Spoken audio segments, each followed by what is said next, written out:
छाता बारिश से हमें बचाता, ओझोन पृथ्वी पर जीवन बचाता।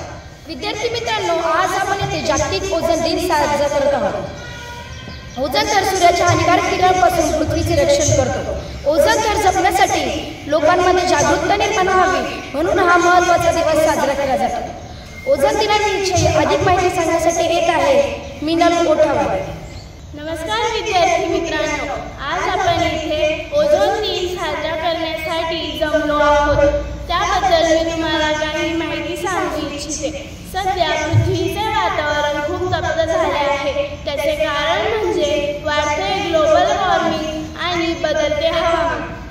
याचाच परिणाम आपल्या पर्यावरणावर होत आहे आणि याचाच थेट परिणाम आपल्या पृथ्वीच्या वातावरणातील ओझोन या थरावर देखील होतोय।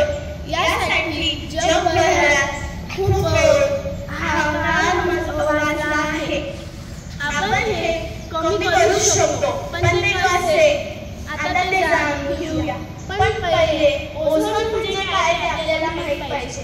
पृथ्वीच्या वातावरणावर अनेक थर आहेत, त्यामध्ये एक ओझोन थर आहे जो सूर्यापासून निघणाऱ्या अतिनील किरणांपासून आपले संरक्षण करतो। कारण की जर सूर्याची अतिनील किरणे आपल्या शरीरावर पडली तर आपल्याला त्वचेचा कर्करोग होण्याचा धोका असतो आणि तो ओझोन लेयरमुळे आपल्याला होत नाही। पण ओझोन लेयर आपण वाचवू शकतो, तो आपण वाचवत नाही। कारण की झाडे, पर्यावरण ह्या गोष्टी आता मानवाला नकोशा झाल्या आहेत। झाडे नसले तर ओझोन लेयर वाचणे शक्य नाही। त्यासाठी आपण झाडे लावली पाहिजे, त्यांचे संरक्षण केले पाहिजे।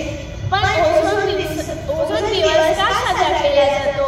16 सप्टेंबर हा दिवस संयुक्त राष्ट्र महासभेने ओझोन आवरणाच्या संरक्षणासाठी आंतरराष्ट्रीय दिन म्हणून जाहीर केला।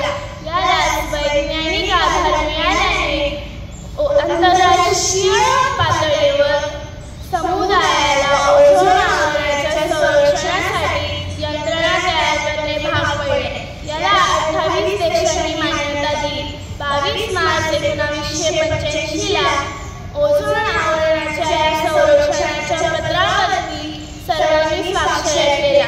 1987 मध्ये ओझोन आवरणाला घातक असणाऱ्या रासायनिक वायूंवरती किंवा कार्बन फ्लोरोफिलो या एलिमेंटवरती मायक्रो ऑक्साईड असा एक दावा करण्यात आला होता, ज्यामुळे फ्लोरोफ्लोरोकार्बन याचा उपयोग सगळीकडे कमी झाला।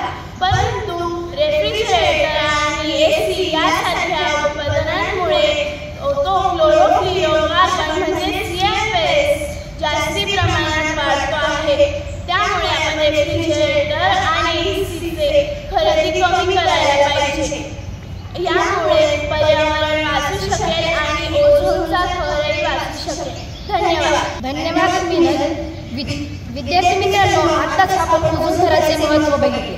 त्यामुळे आपण सर्वांनी ओझोन थर संरक्षणासाठी काळजी घेऊया व ओझोन थराचे संरक्षण करूया। कारण किंमत वेळ आल्यावरच समजते। निसर्गात फुकट मिळणारा ऑक्सिजन दवाखान्यात महाग मिळतो। चला संकल्प करूया, पृथ्वीच्या सुरक्षा कवचाला वाचवूया। आभार प्रदर्शनासाठी येत आहे अन्विता बोरते। विद्यार्थी मित्रांनो, आज